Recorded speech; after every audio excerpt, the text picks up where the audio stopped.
All right, guys. Last session, you finally touched down after that lovely little freefall courtesy of sentient murder wind. Saxy's thrusters blew, Raarh and Alden nearly became snow angels in the worst way, and Mite took a nap mid-air. Once you hit the ground, you clocked that strange shimmer on the ice. A perfect circle, no snow, no frost, just flat and wrong. You investigated, discovered 3 runes embedded deep beneath the surface: abjuration, necromancy, and one that wasn't quite anything: vitamancy. Tronald had a full identity crisis.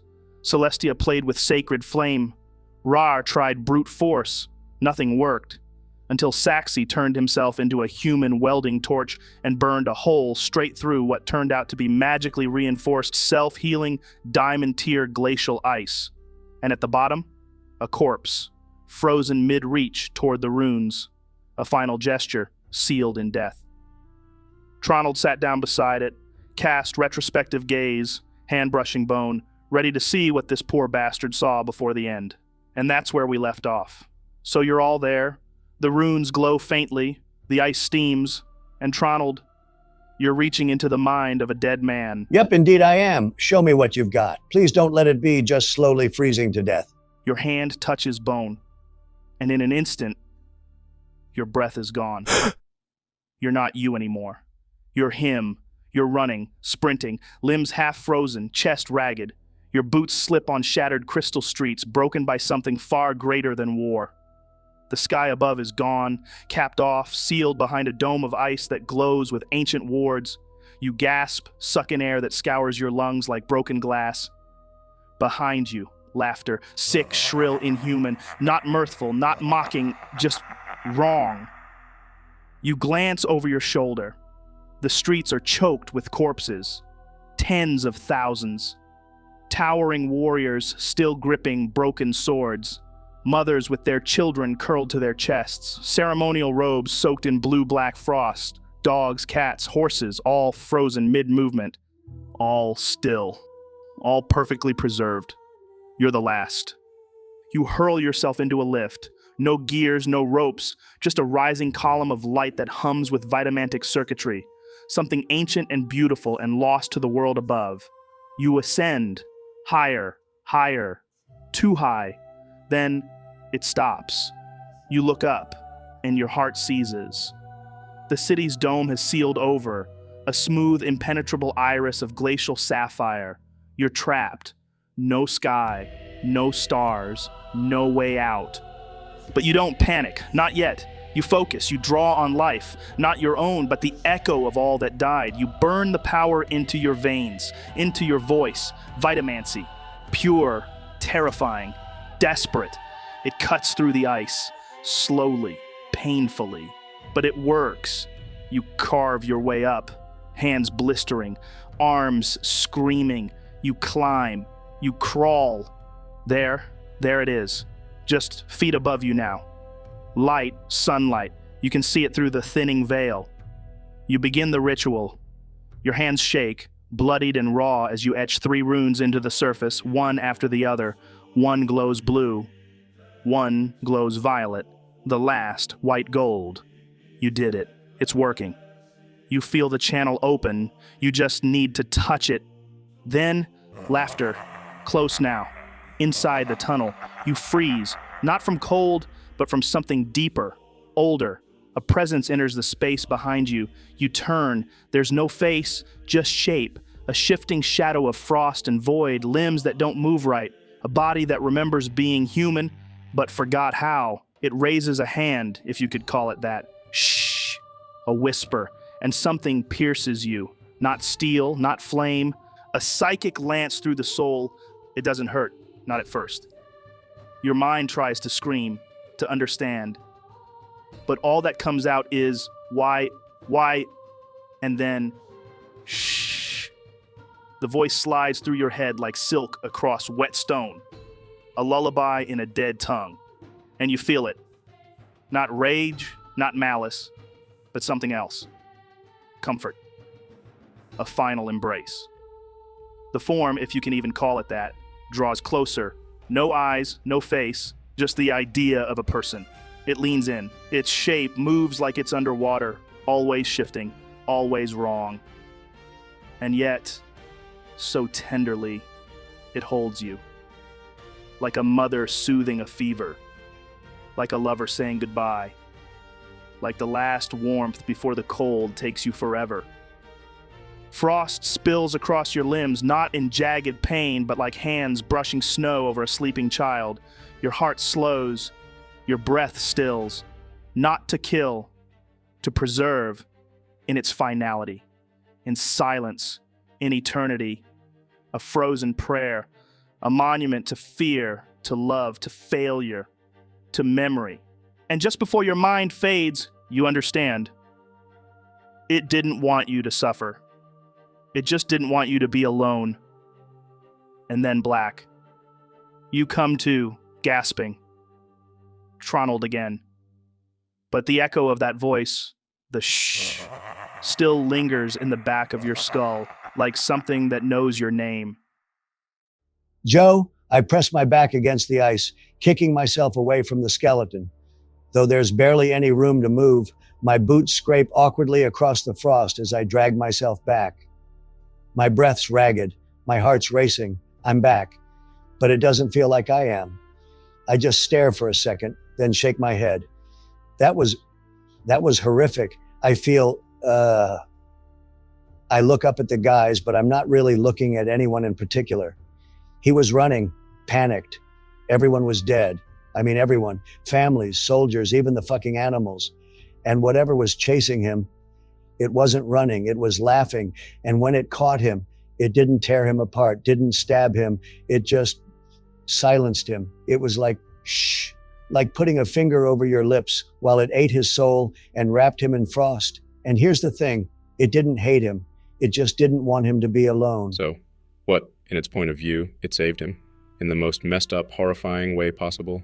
I don't like it. You don't preserve someone by freezing them mid-scream. I kneel by the edge of the cavity looking at the skeleton. Maybe it thought it was Mercy, and I glance at Tronald before extending an arm. Come on, buddy, get yourself out of there. I grab Alden's hand and pull myself up. Okay. Damn, he almost made it out. Gods, he was so close. Can't shake the feeling that whatever did that isn't gone. Just dormant, waiting down there. The symbiote can feel it too. It doesn't like competition for being the creepiest fucker in the area. Still looks like he lost to me, wrapped up like leftovers and stuck in the fridge. He did lose Raarh. He died. It's just concerning that whatever did it thought it was from a place of mercy. Anyway, now we know why these runes are here. Whatever he started, we finished by opening it up. That's a big assumption, that the runes were just for him to escape. A damn big assumption. One of them was necromantic, another abjuration. That doesn't scream, please let me out. I glance around the circle. If I had to guess, I'd say he wasn't just carving a way out. He was building something that'd keep whatever was down there from following him. No one else feel that? I shrug, my arms folded tight against the cold. Honestly, yeah, I've been thinking the same thing. You don't carve runes like that, unless you're trying to control something, or contain it. And that thing you saw? It didn't seem like it wanted to kill. It wanted to keep. But maybe it wasn't trying to stop him from escaping. Maybe it was guarding something else entirely. What if it was both? Like, what if he was trying to get out and seal the way behind him? Not for him, but to protect what's down there. I mean, we've all been assuming the Eterian's buried under this place, right? So maybe he wasn't locking a monster in. He was locking the world out. No, that makes sense. Think about it. Yeah, and if the Eterian's down there and that thing is somehow bound to it or drawn to it, maybe the guy wasn't trying to escape the creature. Joe, I turned to Tronald. Maybe he was trying to finish the protections around the Eterian, protect it, not himself. And when he realized he couldn't finish the last part in time, he gave himself to it. He finished just enough of the sequence to delay it, maybe even lure it upward, and then it froze him, preserved him, stopped him from touching that final rune. I cracked my neck, not quite following, but not willing to be left behind either. Oh, so what? We're thinking this wasn't just some dude trying to claw his way out of the ice? That he was sacrificing himself to guard whatever's down there? That's a new flavor of stupid. Should have just jumped. I cross my arms, gaze drifting from the skeleton to the runes, to the deep blue void of ice below. It honestly didn't seem like that. It felt deliberate, like whatever that thing was, it waited until the very last second, until it was certain the guy was going to escape. Then it struck. Like it wasn't about punishment, it was about containment. I kick a loose shard of frost. Fuck if I know. All I know is we're walking headfirst into a glacier of weirdness, and half of us are still wiped. So what do? Do we try to finish what he started, activate the rest of the runes, or just leave them be? Seems risky either way. We don't even know what those runes do. Could be sealing something in, could be locking something out. Hell, could be an alarm clock for the end of the world. I say we don't touch them. Not yet. Not until we know more. I agree. We're not prepared. Not magically, not mentally, not even physically. I point towards the tunnel. Let's just go down. Scout what we can. Eyes open. Blades and magic ready. Bagsy not first. Oh my god. It's fine. I'll go first. Not going to catch me arguing about that. Not after what I saw. Alden. You shift down into the narrow shaft. The runes still pulse faintly behind you, casting a ghostly shimmer across the walls as you descend. The cold sharpens, crisp, biting, and frost breathes off every surface like smoke from a sleeping dragon. But you don't get far. Only about 4 feet beneath the skeleton, barely enough space for even 2 of you to crouch inside. You hit it. A wall. Ice. Smooth. Seamless. Reinforced. You press a hand against it and feel it hum faintly beneath your glove. It's healed. Like the tunnel carved by the skeleton was stitched shut by time or by something else. Solid. Unbreakable. Just like before. Well, that's disappointing. I groaned, pressing a palm against my face. Tronald, how far did that guy climb? Basically what I'm asking is, how thick is this dome of ice burying the city? Far, hundreds of feet, easy, and that was with him melting through it with vitamancy. The climb was brutal, claustrophobic, steep, freezing. If you were thinking of using Saxy as a glorified blowtorch for the full journey, just forget it. We'd need a week and a new Saxy every 10 minutes. I vote we don't burn through our Saxy reserves. Who would I have to make fun of if we did? Second that. He's already halfway cooked after the last burn job. Just look at him, poor little bastard. Glad to know I'm such a hot commodity. So we're boxed in, sealed below, tunnel shut, and above us, magic ice that shrugs off fireballs and great swords like they're paper fans. So unless Tronald can learn a new spell, something that can get us down there easily, that only leaves the runes. Yeah, it's looking that way. Honestly, guys, I don't want to. And by I don't want to, I mean I really don't want to. But we're going to have to finish what he started. And just hope activating them opens the way down. And not seals it tighter. Or wakes up whatever that shapeless freak was. Hey, either way, we're definitely doing something. Okay, so you all gather around the edge of the shaft, the runes pulsing softly below. Whatever choice you make, you know it's the turning point. Because from here, there's only down. Let me know what you want to do and how you want to do it, and we can get started. So it goes without saying that I'll be focusing on the Vitamancy rune, right? Unless someone else fancies a shot at it and wants to become the new master of life itself. No, buddy, that one's yours. We'd be stupid if we thought anyone else could handle it.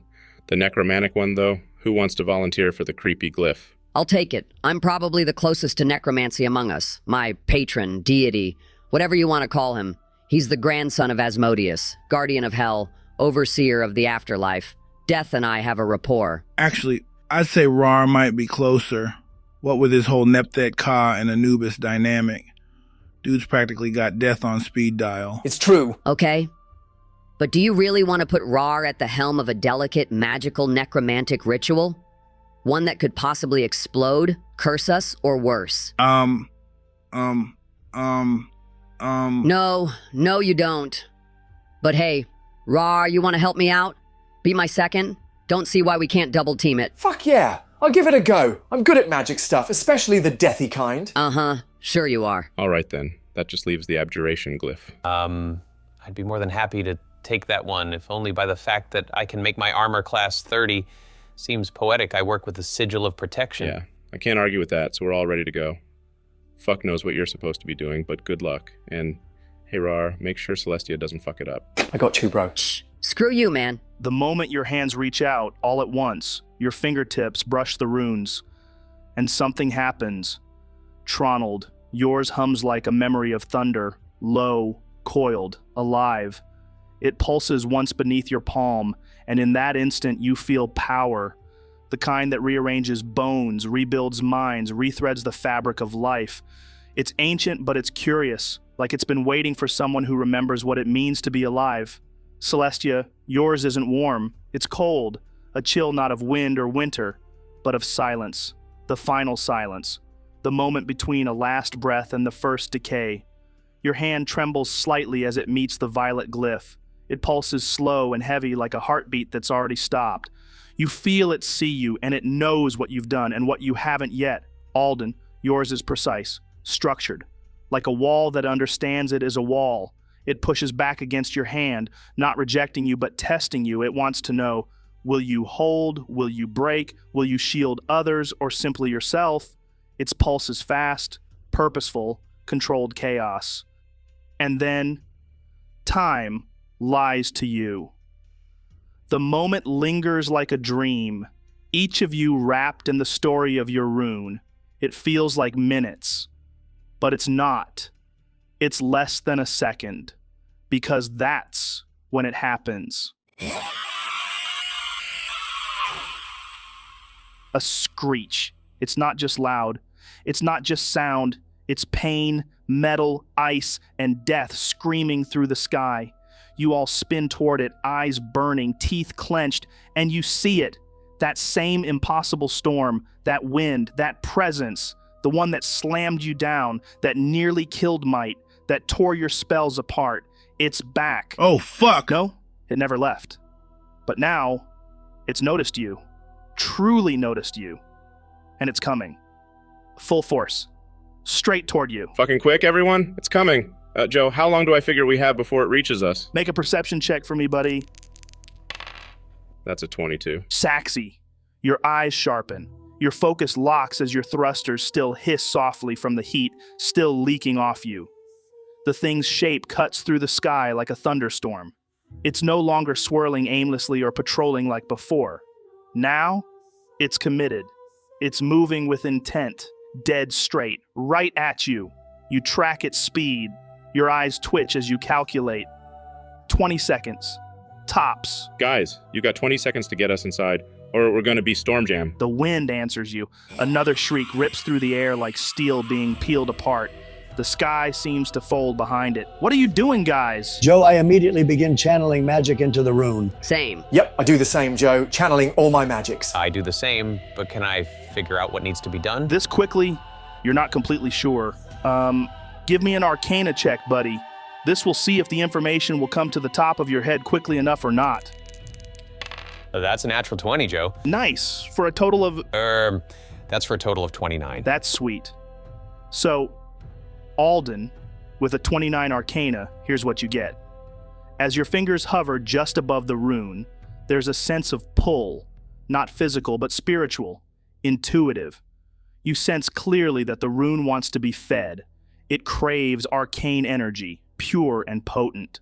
The stronger the magic you pour into it, the smoother its activation will become, but it won't reject natural focus and intent alone. That might just require far greater precision, effort, and risk. In short, the more of your own essence you give, the easier this lock will turn. Guys, it wants magic. Raw, potent magic. Give it something strong, something powerful. It'll open faster. Trust me, don't hold back. Okay. I close my eyes, feeling the glyph tugging hungrily at my life force. Joe, I'm going to push a little magic into it. Level 2 spell slot. Level 2, after what Alden just said? Pfft, talk about being cheap. Shut up, man. If you think I'm burning high levels when we're about to enter hell on earth, think again. All right, Celestia. As you release your spell, necrotic energy ripples into the glyph, and the once dim violet rune bursts with a vivid, unsettling glow. Give me an Arcana or Religion check. The DC is slightly reduced. That's a 17 exactly. The glyph pulses steadily, absorbing your magic eagerly. You sense it reaching a stable state, a low resonant hum filling the air around you. Watching Celestia, I follow her lead. Right, I've got this. Joe, I'll cast a level 3 spell slot into mine, pushing protective energies deep into the rune. Perfect. Alden, as your spell energy floods the glyph, lines of protective wards dance across its surface. Go ahead and roll for me. Your DC is noticeably easier now. That's a 19. Alden, the rune beneath you glows intensely, shimmering with an intricate lattice of defensive spells. You feel a powerful barrier forming, stabilizing with a reassuring certainty. Seeing the others, I grit my teeth. I'm going to try this without burning more spells, Joe. I pour my raw focus and willpower into the vitamin C rune. Here goes nothing. You're fucking kidding me. All right, Tronald, give me your Arcana check. The DC is going to be tough without spell assistance, though, but it's your choice. So here's the thing. That's only a 14. You begin channeling energy, but the rune resists, sputtering weakly beneath your fingers. It feels like pushing against a solid wall. Seeing Tronald struggle, I leap forward instinctively. Oh no, you don't. Focus, Tronald, you cheapskate bastard. You've got this. Flash of genius, +5. Oh, awesome. That makes it a 19. Tronald, with Saxy's sudden burst of clarity ringing in your ears, your determination flares. The rune pulses brightly, vivid white energy pouring from your fingertips, illuminating the icy chamber. Hurry it up, guys. You don't have another shot at this. Steady. We can do this, just a little more. With the runes glowing in harmony, a tremendous shudder reverberates through the icy ground. The ice begins to fracture in a perfect circle around the runes, creating an opening, a tunnel descending downward into darkness. The storm reaches the outer edge of your clearing, shrieking in fury. It's open. Everyone get in now. I'm already moving. I grab the edge of the hole and launch myself in. Fucking move, people. It's like 10 more seconds or we're meat confetti. I shove past Alden with a grunt and jump in feet first, nearly taking Saxy's head off in the process. Ouch! Fuck! I dive in right after Raarh. I hesitate at the edge for half a second, glancing up at the black, shrieking blur barreling toward us. Shit, okay. I jump in, hands sliding along the icy wall to slow myself. Yeah, I jump in too, and Joe, as soon as I'm in, I drop my concentration on the rune. Let the seal close. Ooh, that could work. Yeah, same, Joe. I'm out. We're not holding this door open for the fucking weather. Yeah, cut it, now. As the last of you drops into the tunnel, the ice above begins to seal, slow at first, then rapidly snapping shut like a mouth-devouring light. Just as the final shard knits together, the storm hits. It screams against the surface, clawing, biting, 1,000 voices screeching in concert. For a moment, it feels like the entire glacier might split open again, but it doesn't. The sound dies, cut off as cleanly as if a switch were flipped. You're inside, and it's silent. The runes fade, their light a slow breath against the frost. Ahead of you, a tunnel of darkness, tight and cold and still. Behind you, nothing. No way back. Oofed! That one's got wings. Fucking hell, man. Was that you? Hell yeah, brother. Don't sound so goddamn proud about it. We're in a sealed tunnel. There's no airflow in here. It's just us, your gut demons, and oh no, I feel it. I feel... Oh, stop crying. That's the smell of the country, that, mate. Smells like freedom. Don't you dare be sick on me, Saxy. If you do, I swear to the hells I'll kill you, man. That's not normal, man. That's not food processed. That's feral. What have you been eating? Same thing as you, fuck nugget. Oh, true. I can't see anything in here. It's like being inside a whale's artery. Oh god, so now I'm picturing that, and I swear it smells like 1, 2... For fuck's sake, Saxy! Yeah, screw this. Joe, I cast light. No. PTSD. Brilliant. Blind or glowing bait, pick your poison. I mean, considering the air quality, I already have been poisoned, that is. Yeah, let's move. Raarh, next time you hold it in like a civilized barbarian. Bad, Raarh, bad. Hiss! Who's actually at the front of this conga line, Joe? I'm not sure who said they went in first. Either me or Tronald, I believe. Well, let's just say I'm first then. That way you get to be stuck behind Raarh. Fuck off, man. Right, since I'm leading, makes sense that I've lit it up. Joe, I just keep crawling down this icy bastard of a tunnel. The spell flares as the narrow crawl space shimmers in surreal colors, light bending, refracting off walls of near-transparent ice. Some parts look solid, others like glass. You can't always tell what's floor and what's the continuation of the tunnel, so you just keep shimmying forward. But it doesn't matter for long. The tunnel starts tilting, just a little at first, then more, then more. Your crawl becomes a scoot, then a slow slide. The ice grows slicker, smoother. Within seconds, you're no longer crawling. You're descending. Oh no. The angle turns dangerous. You feel your body shifting, your limbs losing grip. You're on a slope now close to vertical, and you're beginning to slide. Fuck! I twist, flailing in the dark, and grab at Raarh's leg behind me. Make a daisy chain, quick. Whoa there, buddy. I didn't realize we were grabbing that leg, but all right. No worries. Joe, I spin around and punch Saxy in the dick. Why? Testing his reflexes. How are you even angling that? You let your fist fly and it clanks against metal. Saxy's iron codpiece absorbs the blow like a champ. You'd have shattered a lesser man's hand. You idiot, you are an absolute menace to society. So you all begin to lose grip, your hands scrabbling against smooth, featureless ice. You're slipping, no way to stop it. You're dropping. Whoa! You're all picking up speed, momentum builds. It's not a slide anymore, it's a shoot. Joe, I cast Featherfall on all of us. Instantly, the magic kicks in. The rush slows. Your descent becomes a gentle float down a frozen windpipe. Your cloaks billowing upwards as you fall like leaves instead of meteors. The tunnel continues to drop, but you no longer fear breaking your bones. Just where the hell it's taking you. It's times like these I really am thankful for Featherfall. There's not much that can save your life like it can. For real. Such a Chad spell. As we're falling down this ice chute, Joe, can I keep a lookout? See if I spot anything. You can try, but there's nothing to see. Imagine hurtling through a tunnel carved into solid glacier. Thousands of feet of ancient ice pressing around you on all sides. Every flicker of light from your spell bounces back tenfold. Refracted, splintered, warped into mirages that dance across the glassy walls like ghosts. Shapes twist and bend in the periphery, but they're not real. Just reflections folding in on themselves, a kaleidoscope of frost and madness. It's entrancing, beautiful, and absolutely terrifying. Holy hell, this is crazy. Yeah, it's like the sea froze and we're going underneath it. But then, Saxy, after about 30 seconds, your eyes widen. The tunnel flares outward, and you emerge. You're not falling anymore, you're floating, drifting slowly down into a space so vast your mind stutters trying to comprehend its scale. A colossal cavern stretches in all directions, filled with soft mist and sapphire light. An entire city sprawls beneath you, carved from obsidian stone and glacial crystal, its towers rising like frozen spires, rooftops domed with pale blue ice. Statues the size of titans stand guard at wide plazas, cloaked in frost but still regal. Archways and bridges span frozen rivers that weave between the buildings like silver veins. Waterfalls tumble from unseen heights, caught mid-fall and frozen in time, their flow petrified in midair like silk made of ice.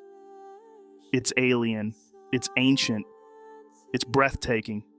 There is no sun here, and yet the air is filled with light, dim and divine, a bluish-white luminescence that glows from the walls, the rooftops, the runes etched into the streets.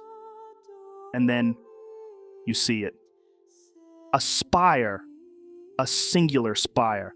It rises like a thorn from the center of the city, jagged and impossibly tall, carved from some impossibly clear crystalline ice, not built, grown, the way it juts and curves like it clawed its way up through the stone beneath. Its surface doesn't reflect the light, it bends it the way heat bends air. The closer you stare, the more your own thoughts feel strange, like they're slipping sideways. You don't know what this thing is. A temple? A prison? A monument? You've never seen anything like it. Wow. Well, would you take a load of this place? I mean, hell, you ever seen anything like this? Look at that archway. That's not carved. I don't even know what that is. It's beautiful, but wrong beautiful, you know, the kind that makes you forget you're in, well, a tomb. Feels like the inside of a god's ribcage. Stay focused. We didn't fall down here to marvel at frozen cathedrals. That thing from Tronald's vision, whatever it was, it's down here too. I tighten my grip on the edge of my cloak, eyes scanning the descending panorama. Yeah, we've really got to keep an eye out for that thing. Joe, how far are we from the bottom? Still got about 2 minutes left on your descent. Yikes. All right, I'll keep the next Featherfall prepped. When Tronald's spell has like 1 second left, I'll flick mine on to catch the slack. Why not just let it drop? We'd hit the bottom quicker. Then you do your floaty spell when we're like, 100 feet off the deck. Save us 2 minutes of falling like confused snowflakes. You want to play chicken with our lives? Chicken. I like chicken. Yeah, no.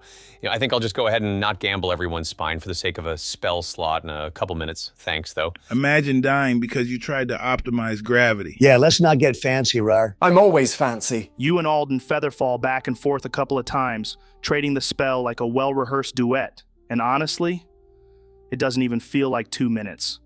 Time slips. Everything below, the gleaming city, the impossible archways, the towers sculpted from frozen light. It's hypnotic. You almost forget you're falling at all. Then your boots touch down, not with a crunch, not with a skid, but with a gentle pat. All right, everyone. Wisdom saving throw, please. Of course. Here we go. So that's an 18, Joe. 22. Nice. 14. Oh, come on, natural one. 17 for me. 9. Oh, no. Okay. So, the silence stretches for a beat, then breaks. You hear it before you see it. Oops. Genuinely, what's actually wrong with you, man? Something serious. No, I just ate too many double sausage and egg McMuffins before we started. Right. Well, back to the story. What you actually hear is laughter. Not menacing, not cruel, innocent. The kind that bubbles up from pure joy. A child's laugh echoing down a nearby street. Your heads turn instinctively. A little leather ball rolls gently across the icy cobblestone. From behind a corner, 2 children rush out. A boy and a girl, no older than 7, chasing after it. The boy scoops it up, laughing breathlessly, and runs back to the girl, who claps her hands in delight. Then you notice more. Figures emerging from doorways, markets bustling with quiet chatter, lanterns glowing, murmurs of conversation in languages none of you understand. Robed scholars carrying scrolls, guards clad in smooth crystalline plate chatting at the corners, hushed prayers at shrines made of woven light. The city is alive, not buried, not dead, alive. Celestia, Alden, Raarh, and Mite. You feel it in your bones. This is real. You're not questioning it. Your eyes brim with tears without quite knowing why. A warmth blooms in your chest, a feeling like nostalgia for something you've never known. You belong here. This is home. However, Tronald and Saxy, you feel something brush against your minds. A pressure, a soft pull. As beautiful as this is, something's not right. You can feel it, but it's so beautiful. Whoa! Look at all this. What are they even saying? Is that a floating fruit stall? Damn, this is crazy. Yeah, well, it's not real. Illusion. Damn good illusion, sure, but don't go wandering off or try to adopt a spectral kitten, all right? What, so you can't see it? Oh, I can see it. It's right there. But I've got that itch in my brain, you know? Like something's off, like Uncanny Valley, but with architecture. Same. It's got weight to it, presence, but I can't shake the feeling like we're not seeing what's really here. Like it's being dressed up for us. Then maybe it is real. No, I'm not buying that. Joe, I pick up a pebble and flick it at one of those little kids playing. If it's an illusion, it'll go through them. Science. Watch this. You flick the pebble like a smug little arcane scientist. Plonk. It bonks the kid square in the forehead. The child freezes, blinks, stares at you in wide-eyed horror. There's a pause, a beat of perfect silence, and then... Tears. Absolute breakdown. The child bursts into full-on shrieking sobs and books it back into the crowd. The other kid, eyes going wide like a war refugee, screams like they've just watched you eat their dog and bolts in the opposite direction. Well, fuck. Real graceful, Saxy. Fucking impeccable. Oh, look at me. I'm Mr. Science, chucking rocks at children. Next time, why don't you kick a fucking puppy while you're at it? What kind of monster would kick a puppy? The same one that would throw a rock at a kid, probably. It wasn't a rock, it was a pebble. And I didn't throw it. I flicked it softly. You know what, screw it. Next time I'll just ask the illusion nicely if it's fake. Excuse me, little ghost boy, are you real or are you just metaphysical window dressing? Well, he was real enough to feel that pebble. Genius fucking hell. You're pretty thick, aren't you? Well, since you so gracefully stoned a child, Saxy, you got the eyes of half the street on you now. It was a fucking pebble, Joe. Pebble or not, you're drawing stares like you kicked a baby through a stained glass window. And now, you spot a group of 4 figures peeling away from a nearby columned watchtower. They're guards, clearly, but not any guards you've seen before. Their armor glistens with jagged cuts of pale crystal, etched in angular runes that pulse faintly with inner light. Their helms have no eye holes, and they walk like they weigh nothing. Like the city itself moves with them, and they're heading straight for you, Saxy. This should be fun. And I think that's where we will wrap up this session. See you later, guys.